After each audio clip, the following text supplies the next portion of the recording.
ustedes que estamos en esta videoconferencia en la presencia de tres de los expertos más notables que podríamos decir que tiene no solamente Europa, sino el resto del mundo, como son Stefano Samani, José Luis Fernández Fernández y Luis Van Meulen. La verdad que para nosotros es un orgullo poder contar en la Universidad de Buenos Aires con la presencia, aún en la virtualidad, de ustedes tres. Muchas gracias por eso. También reconocer a los indispensables para que estas conferencias se puedan realizar, como nuestro querido amigo Fernando Flores, y por supuesto a dos de los catedráticos más importantes que tiene nuestra universidad, como son Alejandro Esteves y Gustavo Tapia. Con ellos trabajamos realmente en un equipo muy eficaz para este tipo de encuentros, junto con Claudia Altieri, que es la directora de la carrera de Administración, y Beatriz Carro, miembro del equipo también del Departamento de Administración. No más para decir, le cedo la palabra a Gustavo Tapia para que comente un poco más los notables currículums de cada uno de los presentes. Muchas gracias. Gracias, Fernando. Estamos viendo, ¿no? El slide. Ahí. Sí, sí. Perfecto. El título que nos toca hoy tratar es Economía, Ética y Negocios en la Posmodernidad, en el marco del Congreso número 19 Internacional de Economía y Gestión. Y justamente acá tenemos realmente los antecedentes muy sintéticos de Stefano y de José Luis. Realmente es, como dice Fernando, es un placer, estamos muy gratificados de contar con ellos y vamos a tocar temas como negocios, sustentabilidad, ética y contexto, todos ellos temas transversales, pero que tienen una relación directa y tan importante tratada por estos académicos. Quiero comentar también que nos acompaña Luis Van Meulen, que va a estar justamente dando su opinión crítica, reflexiva de estos expositores. Luis es director y miembro fundador del Foro Ecuménico Social, trabaja codo a codo con Fernando Flores Mayo, con el cual, como dice también, como recién acabamos de comentar, tenemos un lazo y una sinergia muy importante. Y vamos entonces ya con la presentación, así no ocupamos más tiempo. Así que si estamos de acuerdo, Stefano, arrancamos. Un segundito que quiero dejar de comer. Ahí estamos. Stefano, cuando quieras podés comenzar. Gracias. Buenos días a todos. Quiero, antes de empezar, disculparme por mi idioma, que es casi indecente, pero Fernando Flores, que me ha invitado por la primera vez, me ha dicho que es preferible que yo voy a hablar en esta manera y no en inglés o mi lengua, que es el italiano.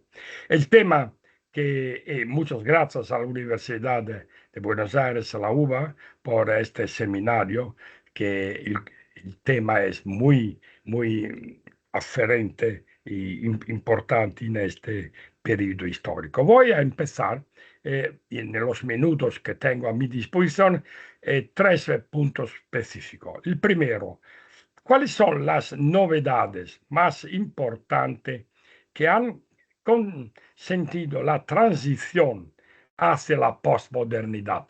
Hoy en día se habla de posmodernidad, que empezó más o menos 40, 50, hace 50 años. Dos son, en mi opinión, los fenómenos más importantes. El primero es la globalización. Este es un punto importante porque muchos economistas confunden la globalización con la internacionalización de las relaciones económicas. Pero no es la misma cosa, porque la globalización se nació oficialmente nel noviembre del 1975, cuando en el castillo de Rambouillet, cerca de París, tuvo el primer summit del G6, 6 países: Estados Unidos, Canadá, Inglaterra, Francia, Alemania y Italia.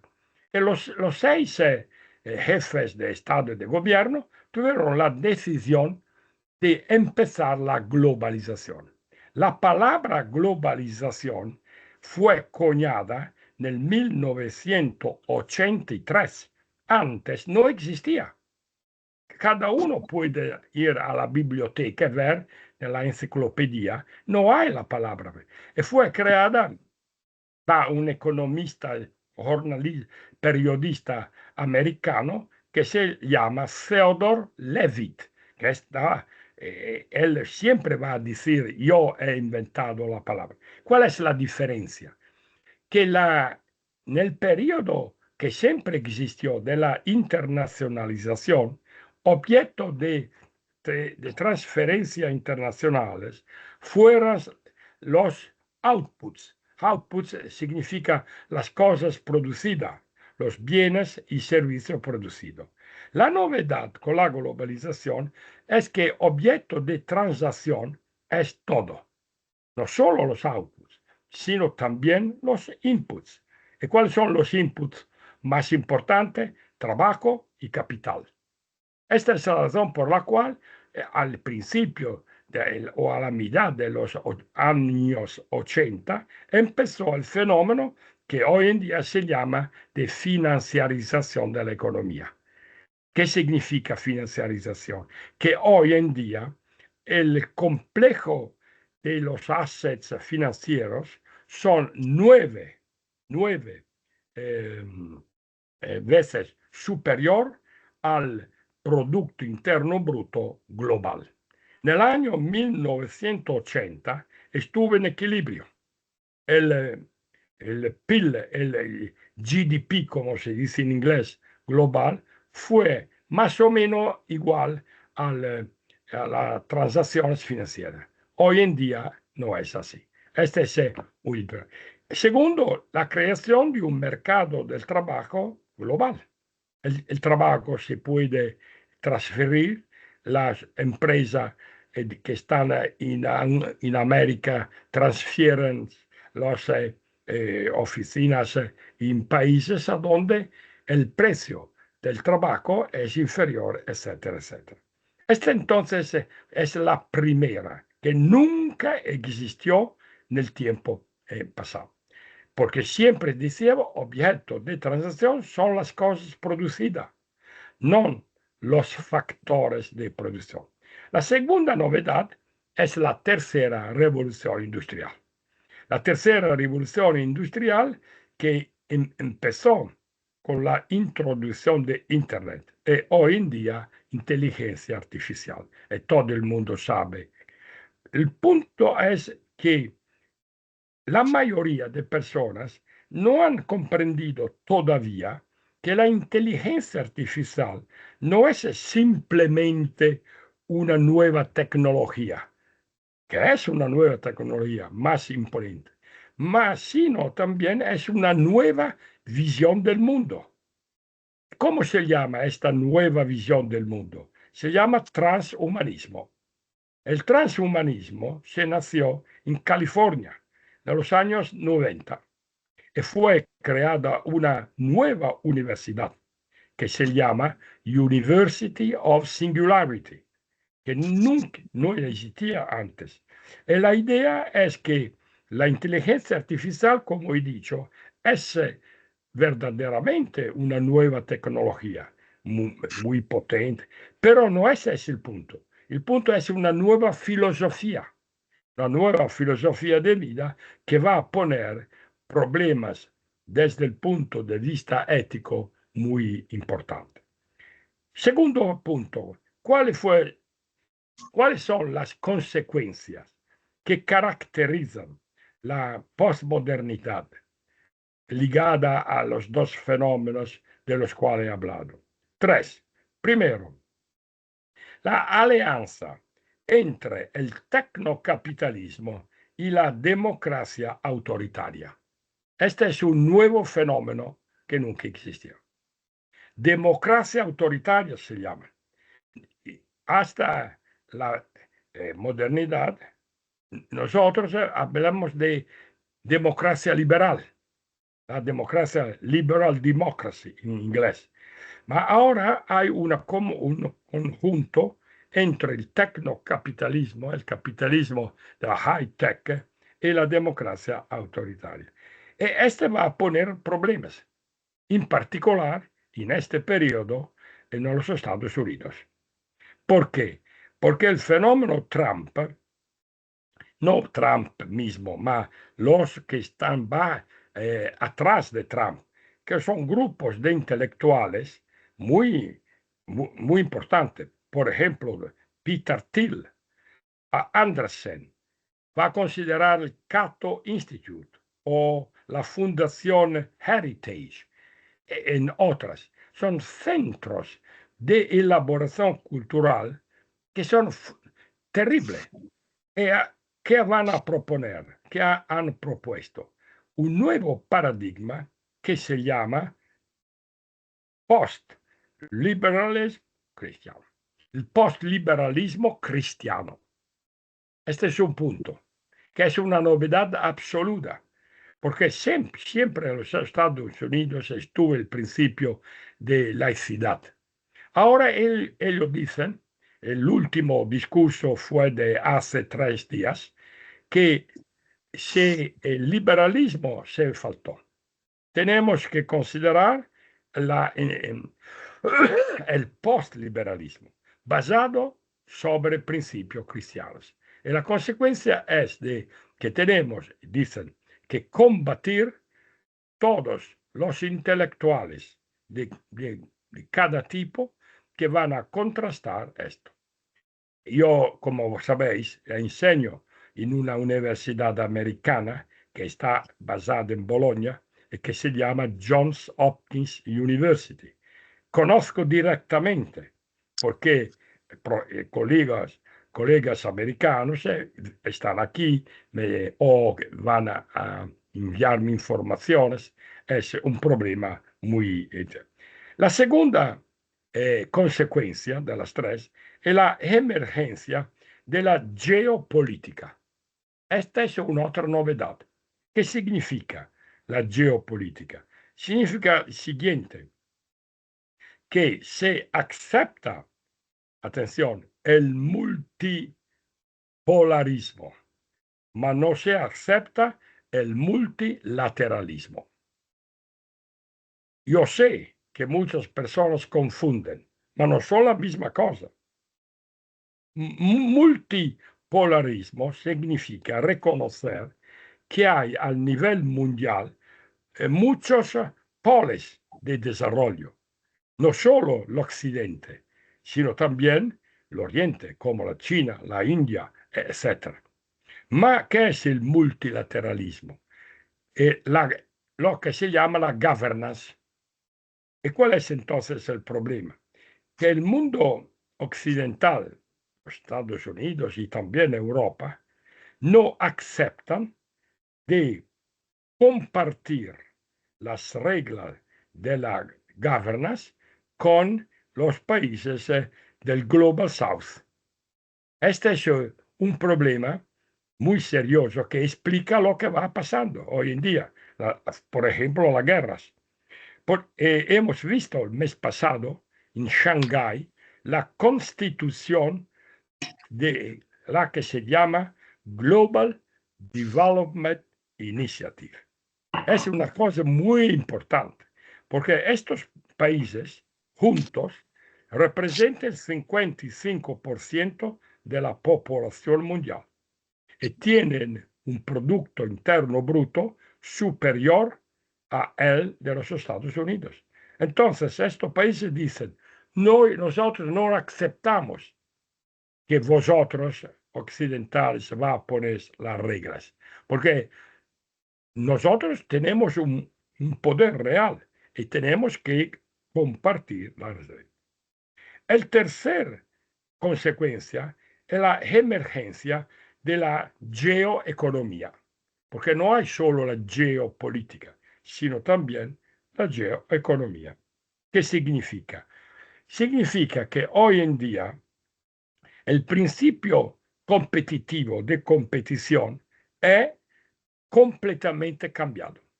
Y muchos economistas no lo entienden todavía, pero van a entenderlo en el corto plazo. ¿Cuál fue la diferencia? Que en la competición tradicional fuera basada sobre el precio. Si yo soy una empresa y voy a producir este producto a un precio bajo, voy a obtener mucho más clientes de los otros. Pero los otros no se mueren, van a ganar menos de mí. La novedad hoy es que la competición se llama tecnológica, que significa, tengo que decirlo en inglés, the winner takes all, the loser loses all. Que significa el vencedor gana todos, el perdedor pierde todos. Y la pregunta, ¿qué significa en práctica? Significa la creación de un mercado oligopolista. Vosotros sabéis qué es el oligopolio y el monopolio. Todos los libros de economía del mundo hasta ahora decían la economía de mercado está basada sobre el principio de la libre competición. Hoy en día no es verdad. Esta es la razón por la cual los libros tienen que ser escritos de nuevo, porque no representan la realidad de hoy, etc. Último punto, ¿qué se puede hacer? ¿Qué tenemos que hacer? Porque esta situación es peligrosa, porque no es estable. La instabilidad es muy peligrosa en este contexto. Primero, tenemos que modificar las reglas de funcionamiento de las instituciones internacionales. En primer lugar, del Fondo Monetario Internacional y del Banco Mundial. Ahora no tengo el tiempo, pero es una vergüenza, porque estas instituciones fueron creadas en 1944, después de la Segunda Guerra Mundial, para adelantar el desarrollo del mundo occidental. Entonces, son reglas de tipo neocolonial. En América Latina y también la Argentina lo saben muy bien. Lo saben muy bien. Entonces, tenemos que modificarlas. Segundo, tenemos que modificar el Estatuto de las Naciones Unidas, porque las Naciones Unidas no funcionan. Tenemos hoy en día 56 guerras a nivel mundial, 56, no solo dos, 56. Pero las Naciones Unidas hacen casi nada, porque no tienen el poder. Segundo, tenemos que modificar la manera con la cual el comercio internacional está basado. Esta es la razón por la cual en el mes de julio pasado, la Pontificia Academia de las Ciencias Sociales, de la cual, como sabéis, estuve presidente, ahora soy presidente emérito, porque Papa Francisco, que fue muy listo, me nominó presidente para continuar a trabajar, ha publicado el Jubilee Report. Vosotros podéis tomarlo sin pagar. Es un documento maravilloso. El documento, fruto del trabajo de 2 años de un equipo de 35 expertos, coordinados da profesor Stiglitz, el premio Nobel de Economía. El Jubilee Report, por la primera vez, es un documento oficial del Vaticano, que por la primera vez va a indicar puntos por puntos lo que se tiene que hacer. Vamos a ver, es posible que Papa Leone va a presentar a las Naciones Unidas, me han dicho el mes próximo, pero es importante que, que se tiene la conciencia que tenemos que hacer algo, porque de otra manera no hay la posibilidad.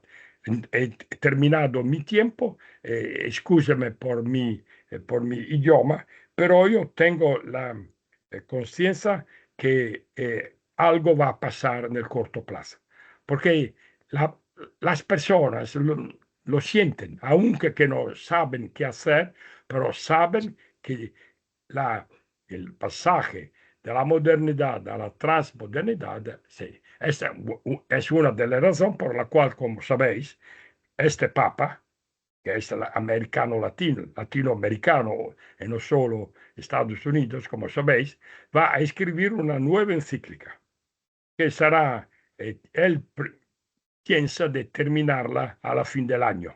Vamos a ver si es posible. Pero está trabajando exactamente con estos problemas. Muchas gracias por vuestra atención.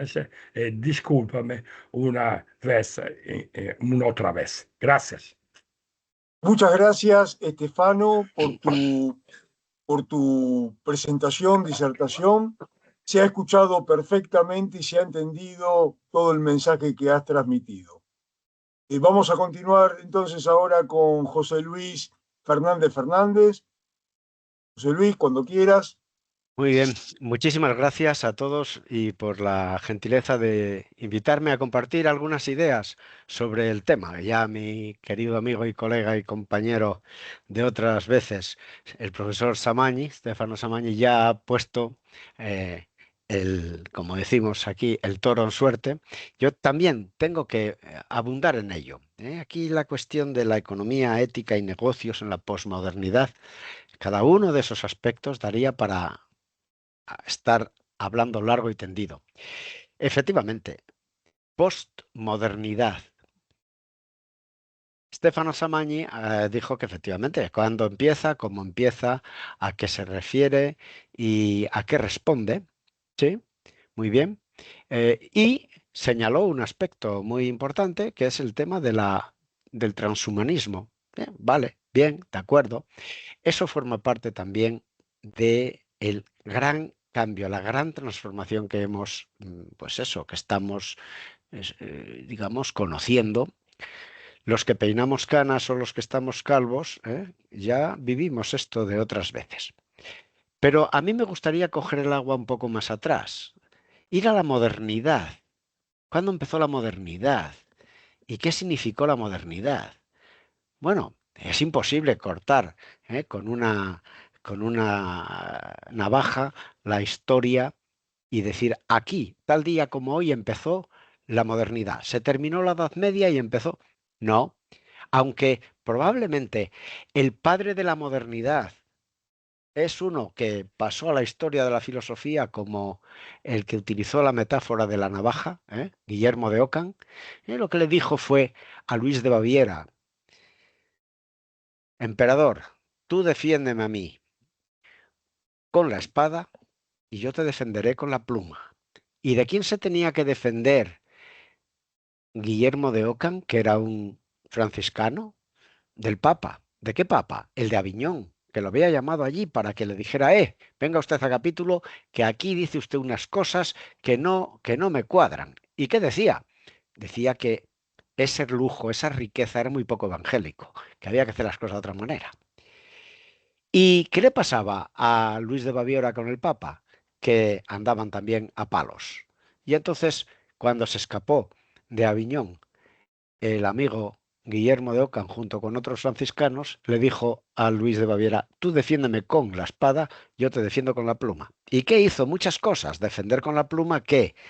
Pues mira, menos poder a la estructura jerárquica de la Iglesia y más poder al laico. Al laico, el laico tiene poder. Hay que darle el poder y reconocerlo. Bueno, par de siglos después llega la Reforma Protestante y se lanza la modernidad a tope. Y aquí vamos a construir un mundo que va a ser la bomba, va a ser maravilloso. Vamos a usar la razón, vamos a usar somos antropocéntricos, vamos a buscar el bien del ser humano, vamos a salir de la caverna, vamos a tener las luces suficientes para hacer esto y vamos a relatar unas maravillas, unas utopías. ¿Hasta dónde? Hasta que eso, pues mira, no. Mediados del siglo XX, ¿qué me estás contando? Me estás contando unas milongas que no me gustan, no me gustan. Ese relato del comunismo como el paraíso en el que... no lo compro ya. Ese relato de que vamos a conseguir una democracia maravillosa, tampoco lo compro. No se compra nada de esto y aparecen los pensadores que empiezan a hablar de postmodernidad. ¿Y qué es?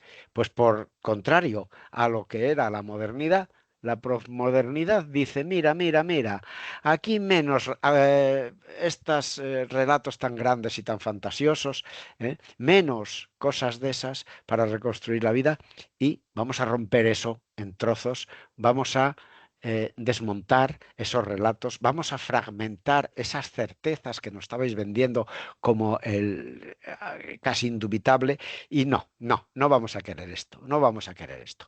Ese es el trasfondo cultural en el que tiene lugar, por ejemplo, qué sé yo, la revolución del mayo 68 en París, la revolución vamos a romper con lo que había y vamos. ¿Y a dónde nos llevó eso? A la posmodernidad. Hoy en día ya la posmodernidad está como quedándose un poco fuera de la onda. ¿Por qué? Bueno, pues porque hay mucho mito y mucha falta de lógica detrás de mucho relato posmoderno.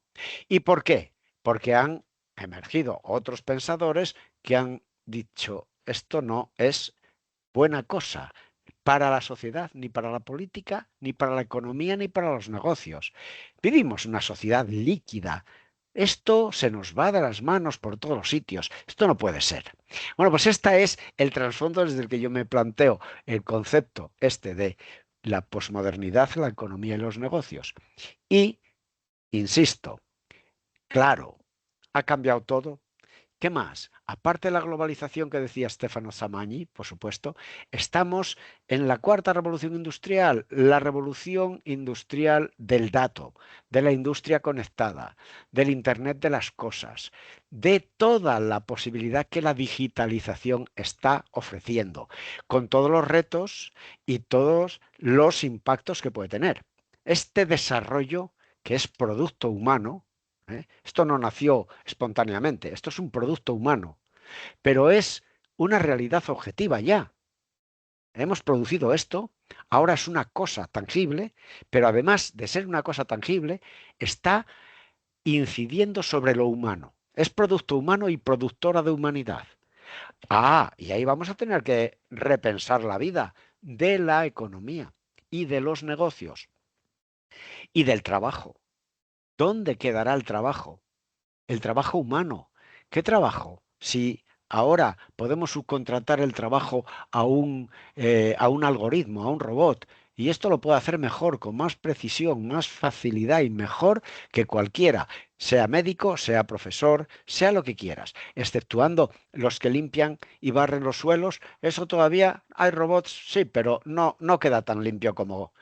Por lo tanto, los trabajos menos cualificados podrán seguir, pero los trabajos ciertamente cualificados van a encontrarse con que van a tener que cambiar el chip. ¿Por qué? Tenemos que seguir trabajando. No podemos permitir que el trabajo sea solo un castigo, un castigo bíblico, una maldición. No, el trabajo es también el modo que tenemos de acceder a la renta y vienen algunos, no te preocupes, te vamos a pagar, vamos a hacer una especie de renta única y renta universal y vamos a dar... No, pero es que el trabajo además es lo que permite a las personas desarrollarse como personas, sacar de dentro de sí lo que llevan, es decir, y lo que las inserta en la sociedad.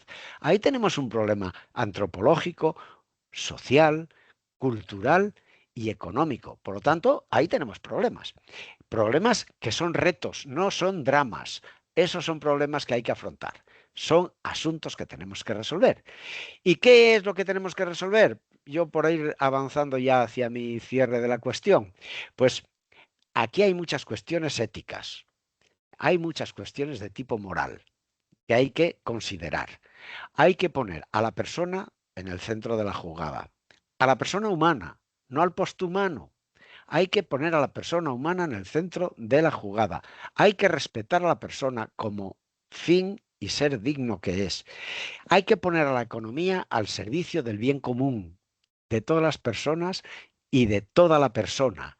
Hay que inspirarse en lo que ya, no estamos inventando la rueda, de lo que ya venimos sabiendo desde hace siglos, y que ha ido cristalizando en saberes que merecen la pena ser retomados. Después de haberlos cribado por la crisis de la postmodernidad, sin ninguna duda, hay que pasar por ello. Y además, hay una oportunidad de negocios maravillosa. Ha cambiado el modo de dirigir las empresas y más que va a tener que cambiar. Si se nos van esas certezas que teníamos, ¿se nos ha ido de verdad toda la ética? No, esa es una profecía de autocumplimiento. No, hay valores que son eternos, que tenemos que discernir, que tenemos que repensar, que tenemos que convencer. Tú miras la estrategia de cualquier empresa y vas a encontrar, a ver, el propósito, la misión, los valores. Ah, pues mira, es que la literatura y la narrativa del business está muy cercana a lo que, a la puerta de entrada, a donde podemos seguir trabajando el relato de una cosa menos pretenciosa, pero donde la humanidad pueda encontrar su modo de mejorar. Y como tenemos una serie de retos potentes, aparte de los geoestratégicos que comentó con muy buen criterio Estéfano, tenemos una serie de problemas y de retos y de desafíos a los que tenemos que atender. Uno de ellos, y el más gordo, probablemente sea el respeto al medio ambiente, lo verde. Pero bueno, los cristianos, los católicos hablamos de la creación. Hay que respetar la creación y hay que gestionar la creación como Dios manda. ¿Y cómo manda Dios? Bueno, pues mira, para empezar, que no destrocemos alegremente, que busquemos lo que decimos en la jerga del management, la sostenibilidad. Si queremos sostenibilidad, tenemos que hacer que las empresas produzcan de otra manera, vendan otras cosas y los modelos de negocio cambien. Aquí hay un reto oportuno para que los que vean, tengan visión de negocio, se den cuenta de que en la posmodernidad se pueden hacer milagros, se puede ganar dinero, se puede aportar valor, se pueden hacer muchas cosas. Y las escuelas de negocios y en las facultades de económicas y empresariales tenemos la obligación moral de transmitirles a nuestros estudiantes que no está el futuro cerrado, que no está esto ya hecho, que esto no son habas contadas, que esto se puede innovar, se debe innovar y que hay oportunidades de negocio para hacerlo en la posmodernidad. Si el cliente ha cambiado, hay manera de hacer negocios que satisfagan necesidades, no ya no tanto a nivel de cosas tangibles, probablemente también, pero a cosas intangibles tenemos que ir. Hay posibilidades de negocios, de experiencia más que de usufructo de cuestiones. Hay que aprender a navegar en este mundo simbólico y en este mundo cultural. Y desde un punto de vista ético, hay muchos negocios que encuentran ahí su razón de ser, su propósito, su telos, su misión. Decir, mire, yo quiero hacer algo que me dé dinero, pero que además contribuya al bien común para resolver algunos de los grandes problemas que tenemos. Esto es fascinante, pero es formidable. Fascinante quiere decir que impresiona para bien. Formidable en latín quería decir que mete miedo. Entonces, ante la ambivalencia de lo posmoderno, ante la ambivalencia de la liquidez, donde todo es blandiblú, donde no hay nada estable, ¿cómo no va a haber nada estable? Hay que volver a encontrar la estabilidad y no a imponerla, sino a proponerla. Ahí hay mucho que hacer, mucho que trabajar. Por fortuna, se va viendo cómo muchas empresas tienen visión estratégica, ya no miran solo a corto plazo, No todas, pero algunas de las líderes miran a largo plazo. Sigue habiendo demanda de líderes. Necesitamos líderes al frente de las compañías, lo mismo que al frente de los estados y al frente de la política internacional, y al frente de las iglesias, y al frente de las escuelas de negocios y de las universidades. Necesitamos liderazgo. No es algo del pasado, de la modernidad. No, lo que sí necesitamos es recompensar, reconducir, repensar y replantearnos la cuestión. En definitiva, más que de pesimismo, mi mensaje es optimista. Hay una oportunidad tremenda. Los estudiantes de ciencias de la empresa y de economía tienen que recibir el mensaje de que hay que darle vueltas a la cabeza para posicionarnos, que hay mucho que hacer y bueno y muy importante. Y en el fondo con un mensaje ético. Esto todo a mejor eh, objetivo común de un mundo más justo, un mundo más sostenible y un mundo en el que podamos convivir en paz. ¿Qué lejos está eso? Sí, estoy hablando de ética, no estoy hablando de sociología. Pero tenemos que luchar por eso. Lo primero que tenemos que hacer es tomar nota de lo que hay, tomar cuenta de los datos del problema y tratar de, cada cual en su sitio, contribuir a resolverlo. Los que se dedican al mundo del negocio, los que se dedican al mundo económico, tienen ahí un terreno maravilloso. No son los únicos. Están los políticos, están los profesores, están los maestros, están las enfermeras, los médicos y están las instituciones religiosas, ya, pero los empresarios también. ¿La sociedad civil? Sí.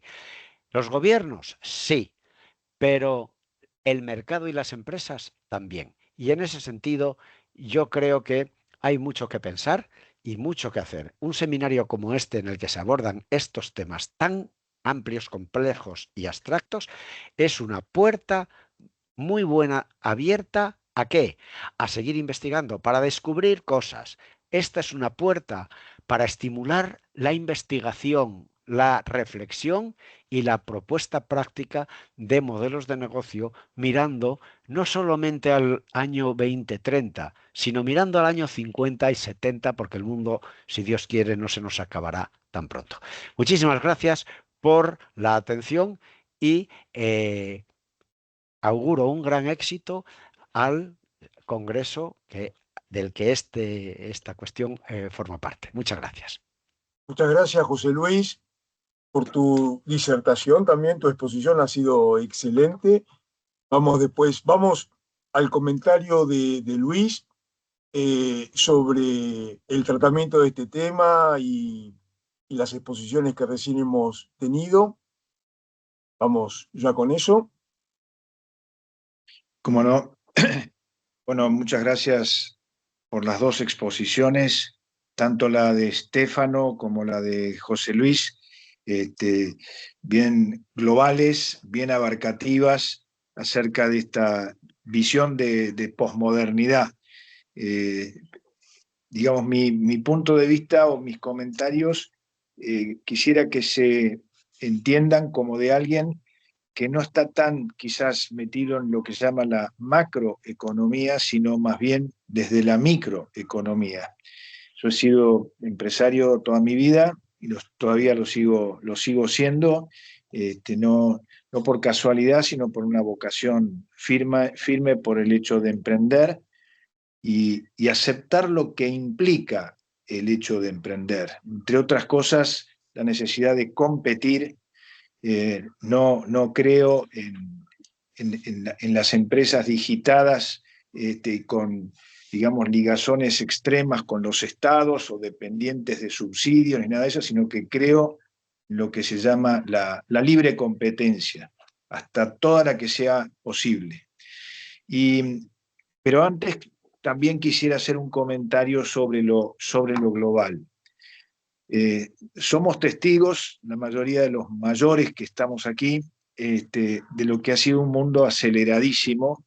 El mundo no crecía a la misma velocidad en el pasado que lo que crece ahora, y esto así es una realidad, pero también es un desafío. Yo cuando empecé a trabajar hace ya 50 y pico de años, heredé una máquina de calcular de mi padre que había comprado mi abuelo. Y las máquinas se utilizaban en esa época, estoy hablando de los años 60, 70, pero después vino una aceleración y que la calculadora, que la electrónica, que las computadoras y de internet, etcétera, todo junto y al mismo tiempo, o casi al mismo tiempo en términos de visión histórica. Esta velocidad del cambio implica una necesidad de adaptarse, pero también son desafíos positivos, porque aparecen cosas nuevas, desde medicinas hasta productos que de alguna manera intentan alargar, simplificar o disfrutar mejor la vida. Sin embargo, ¿cuántos años se ha prolongado la vida de las personas?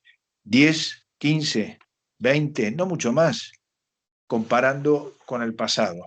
Si dejamos afuera el tema de las guerras, las edades promedios sí, por supuesto, se han alargado, pero no tanto en términos de una visión larga de la historia. Con respecto a la globalización, cuando nosotros empezábamos a estudiar en la universidad, se empezaba a hablar del fenómeno de la globalización, que sin duda aparecía como algo nuevo y que iba a reemplazar a las guerras, porque era suplantar por el comercio global a lo que podía ser la búsqueda de más tierra o las guerras para ganar territorios o poder. Y la globalización trajo un éxito económico significativo. Nosotros estudiábamos y se nos decía que cuando llegáramos a 4.000 millones de habitantes o 5.000 millones, no se le iba a poder alimentar a la gente. Hoy estamos arriba de 8.000 y es más el problema de la obesidad que el problema del hambre. En cantidad me refiero, aún siendo grave el problema del hambre en una cantidad de países. La globalización sin duda permitió un crecimiento, pero no era todo parejo. Había siempre y ha habido siempre países que eran terriblemente proteccionistas. Yo he tenido profesores e incluso dirigentes económicos de la Argentina que su finalidad era vivir con lo nuestro. Y no se puede hacer todo en un país, todo bien y todo mejor. El intercambio facilitó enormemente las cosas, nos provoca desafíos, sí, pero amplía los mercados, etcétera, y la globalización fue muy exitosa. Entre las realidades de hoy en día vemos un repliegue, para mí, del comercio internacional, que todavía no se concreta mucho en cifras, pero cuando uno ve los aumentos tarifarios que se vienen aplicando en el último tiempo, las restricciones para exportar e importar, los cupos de todo tipo que en el mundo que antes se decía abierto y liberal se van produciendo, esto está implicando un cambio muy fuerte y que es todo un desafío. Como empresario me preocupa no solo por el hecho de las barreras, sino por la imprevisibilidad para invertir. ¿Quién va a apostar a unas nuevas fábricas que apunta a producir para distintos mercados si esos mercados están cambiando sus reglas todo el tiempo? Y ya los que cambian las reglas no son los países que eran los asiáticos o el mundo oriental, no, es el mundo occidental y lo están haciendo quienes lideraron el crecimiento en el mundo. Esto para mí es un frente de preocupación, de análisis y de búsqueda de volver a redefinir mejor todas las reglas. El otro tema importante me parece que es el de volver a los valores más básicos. Los valores más básicos son la vida, es el bienestar, la posibilidad de ejercer una vocación. La vocación empresaria no es obligatoria, es una cosa que digamos, la persona lo elige. Y emprender significa también aplicar un principio muy poco mencionado en el mundo, que es el de subsidiariedad, que en su momento se lo balanceaba con la solidaridad, pero la subsidiariedad, que es parte de lo que es la economía y las empresas, es hacer que la entidad superior no haga lo que puede hacer la entidad inferior. en una empresa, si hay un empleado que es capaz de abrirse y de generar otras cosas, hay que estar dispuesto a dejarlo funcionar, ayudarlo a crecer. Y si no es dentro de la empresa, que lo haga fuera de la empresa y que sea empresario él. Esto para mí es promoción de las personas, no simplemente que no le falte el dinero para comer, sino que pueda expresar una vocación.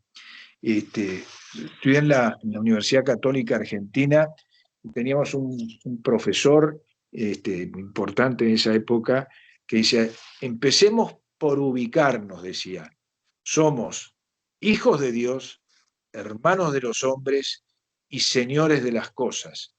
No alteren estas relaciones porque si no vamos a estar en problemas.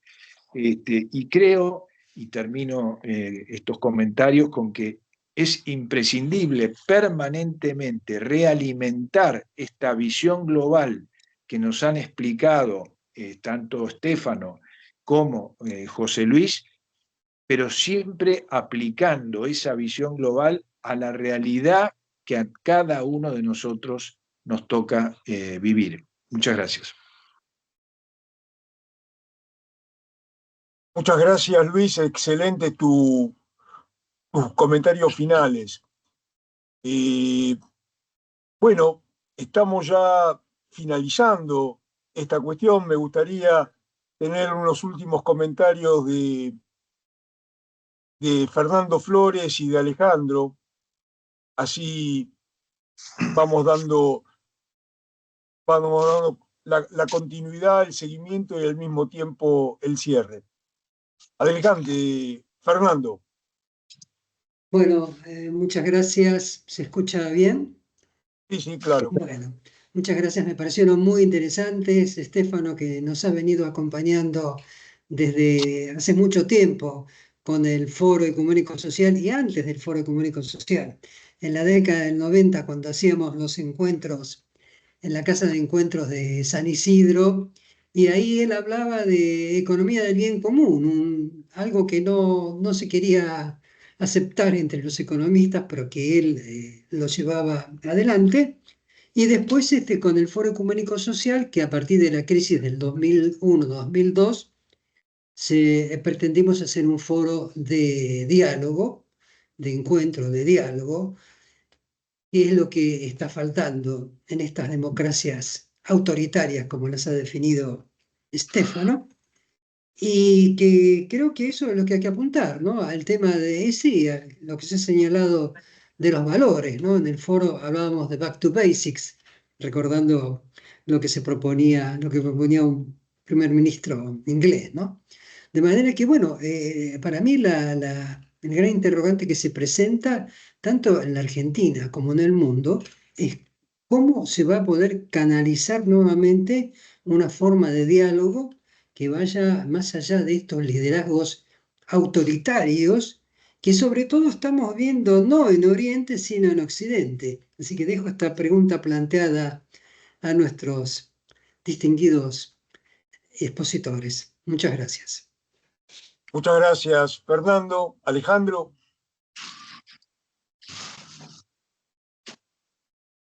Ahí está, prendí el micrófono. Buen día a todos. Qué lujo de panel, sinceramente, un gustazo haberlos escuchado, ¿no?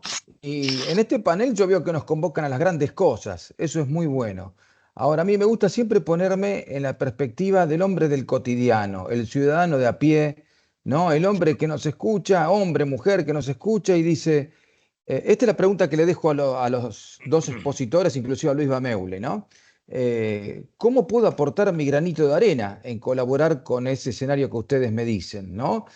Con tratar de volver a poner el hombre al centro de las cosas, ¿no? Con tratar de reformar los organismos internacionales. ¿Qué puedo hacer yo en mi mundo concreto, mi granito de arena? Uno sabe que no es Alejandro Magno, no es un gran emperador de Roma, no es un jefe de una gran empresa multinacional, pero dice, bueno, ¿qué puedo hacer? Entonces, esta es la pregunta que les dejo. Y después hay una cosa que quería preguntarle a Samagni, que yo coincido mucho con la descripción que él hizo de los organismos multilaterales, pero había un organismo que me parece que o pasó desapercibido o me pasó desapercibido a mí, que era la famosa Trilateral Commission. ese organismo fundado por, digamos, Rockefeller, creo, era en 1973, que era visto como un organismo encargado de movilizar ciertas causas no tan visibles para el ser humano, pero que le iban a impactar mucho en su vida cotidiana. Entonces, esa es la pregunta de Stefano Samagni, ¿no? Además de qué podemos hacer en nuestra humilde vida cotidiana. Y después, si hablar de ética y negocios no es un tema imposible últimamente, ¿no? Porque realmente uno observa que los niveles éticos que ven ciertos negocios, los que hacen los fondos buitres, que directamente ponen a países en vías peores, de crisis peores a las que enfrentan. Entonces, ese es un tema. Si volver a hablar de ética y negocios, no estamos hablando de un oxímoron, o sea, un fuego frío, algo que no se puede. Entonces, esa es la pregunta, ¿no? Les dejo preguntas difíciles, porque ustedes nos plantearon temas muy lindos, pero nuestra función también como, digamos, como asistente de este evento es decir, hagamos unas preguntas picantes para que nuestros expositores nos respondan. Así que bueno, esa es mi pregunta. Gracias, gracias. Voy a pedir un favor, voy a pedir un favor. Yo tengo clase, ahora son las 3 menos 5 en España. Tengo clase a las 3 y tardo 5 minutos en llegar a la sala del aula. No voy a poder responder a esto, pero simplemente en plan casi de broma voy a decir una cosa. Lo que dijo un general a los estudiantes hace unos meses, cuando un general americano fue a dar la conferencia de clausura a los estudiantes, lo mismo que Steve Jobs va años cuando dio aquella tan famosa que anda por internet rodando a los de Stanford. Bueno, pues este general les dijo, ¿queréis cambiar el mundo? ¿Queréis cambiar el mundo? ¿Quieres cambiar el mundo? ¿Qué puedes hacer tú? Haz la cama. Haz la cama. Ya verás tú cómo así tu madre que está en casa te va a agradecer el hecho de que hayas hecho la cama. La vas a funcionar. Bueno, si tuviera, Alejandro, posibilidad de estaría encantado debatiendo, comentando, porque todo lo que planteas da que pensar muchísimo y eso es algo maravilloso, que nos den que pensar. Os tengo que dejar, queridos compañeros, porque entro en clase ahora. Muchas gracias, José Luis. Muchas gracias. A ver, los comentarios, preguntas que plantearon Fernando y Alejandro, podemos rápidamente, Stefano y Luis, dar alguna opinión. Gracias. Adelante. Luis ha dicho una cosa muy importante. Él es un empresario. Luis sabe que la palabra empresario, fue coñada en el año 1730. Antes no existía. Y fue coñada de una economista irlandés que se llamaba Cantillon, Richard Cantillon. Y en el pequeño libro que escribió, Cantillon escribió cuáles son las características de un empresario, que es diferente de un mercante o de un artesano o de un, ¿cómo se llama?, lo que trabaja la tierra. Las características de un empresario son tres. Primera, la apertura hacia el riesgo. Un empresario es capaz de tomar un riesgo que es calculado, pero no es contra. Porque si yo soy contra, soy un burócrata. No, si no acepto riesgo. Segunda, la capacidad de innovación. Un empresario es una persona humana que es capaz de innovación. Innovación en una manera o la otra no hace falta. Tercero, la más importante, la tercera calidad de un empresario es la ars combinatoria. Ars combinatoria es latín, que significa la arte de la combinación. ¿Qué significa? Es importante que un empresario conoce los talentos de sus colaboradores y es capaz de organizar la actividad productiva de una manera que los talentos de las personas, de cada persona, están desarrollados. Que es un principio que está, por ejemplo, en el Evangelio, en otros documentos oficiales. Lo que pasa hoy en día es que la figura empresarial fue sustituida hace 40, 50 años, empezando en los Estados Unidos, de la figura del manager. Hoy en día se habla de una economía managerializada, no empresarial. El manager no es el empresario.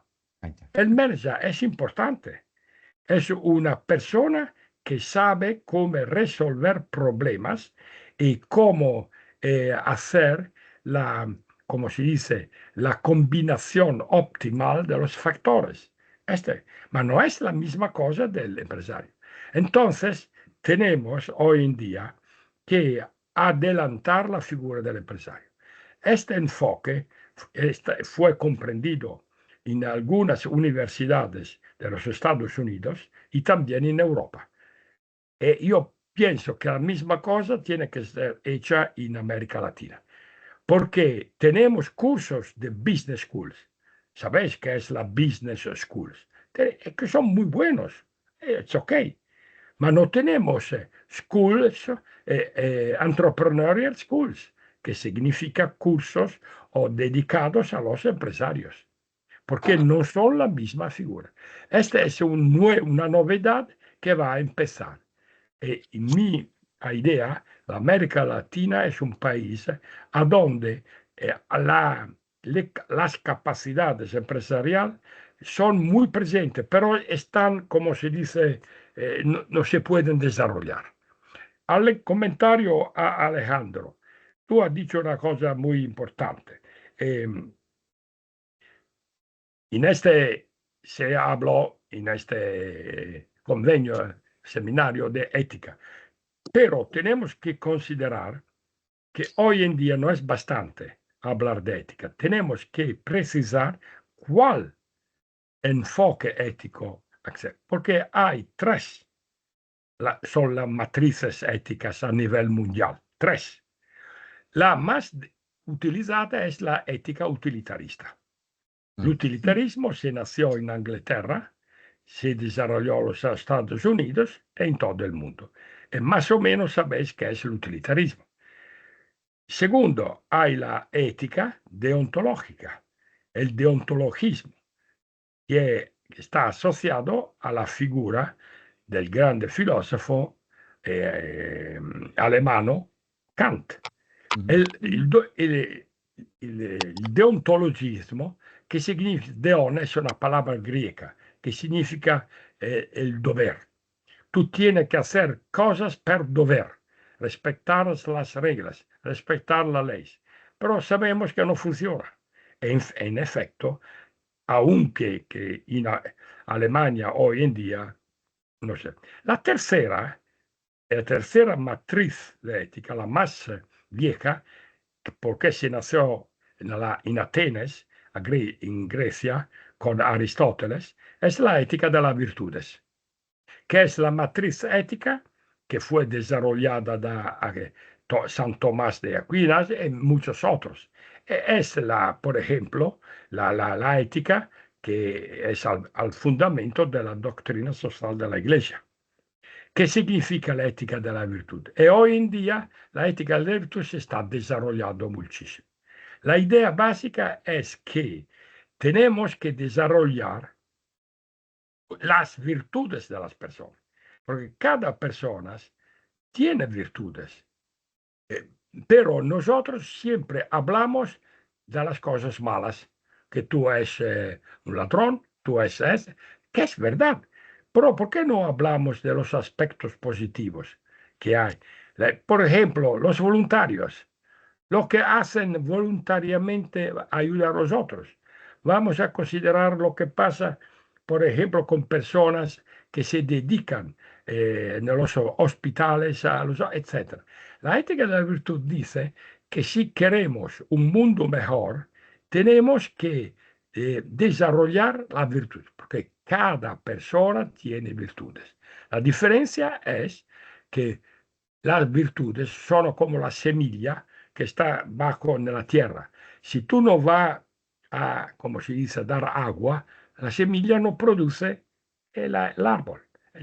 Esta es la razón por la cual Alasdair MacIntyre, que se murió hace 3 meses a la edad de 96 años, que fue el filósofo mundial más importante, que es famoso por haber relanzado la ética de las virtudes. La ética de virtudes se aplica a la escuela, va a considerar con los jóvenes. Tú no puedes no decir, tú tienes que deber. No, tú tienes que adelantar las actitudes favorables al bien común. Esta es la razón por la cual el Foro Ecuménico Social de Buenos Aires y otras instituciones tienen un avantaje, porque aunque que no hablan de ética de virtudes, la literatura sobre la ética de la virtud hoy es inmensa. Si tú vas a digitar Google ética, virtue ethics, va a ver lo que pasa. Las mejores inteligencias hablan en economía, en filosofía y también en psicología, hablan de este punto. Esta es la razón por la cual yo tengo un poco, yo soy optimista de naturaleza, pero voy a ver que hay un cambio. No porque el utilitarismo no fue capaz, mas en el pasado. En la posmodernidad, el utilitarismo no funciona. Y ahora no tengo el tiempo para demostrarlo. Muchas gracias por vuestra atención. Yo también tengo que dejar, deseo ver un encuentro, mas no sé si este deseo puede ser satisfacido. Adiós, gracias. Muchas gracias, Estefano. Gracias. Estamos ya con el tiempo cumplido, pero quería comentar de que no solamente ha sido un placer, toda la síntesis de ideas importantes muy bien integradas que se dieron en este evento, sino que nos gustaría después poder ampliar alguno de ellos con todos ustedes. Es decir, seguramente va a haber una línea de continuidad porque son temas, además de muy importantes, que vamos a considerar en futuros proyectos de investigación y también en el diseño de estrategias de negocio. Muchas gracias, Fernando. Muchas gracias, Alejandro. Luis, tus comentarios han sido realmente muy importantes. Y, por supuesto, Estefano y José Luis Fernández, que también han dado lo suyo. Con esto estamos entonces dando finalización a este evento, a esta parte, a esta conferencia, y seguramente va a tener una gran repercusión en el futuro.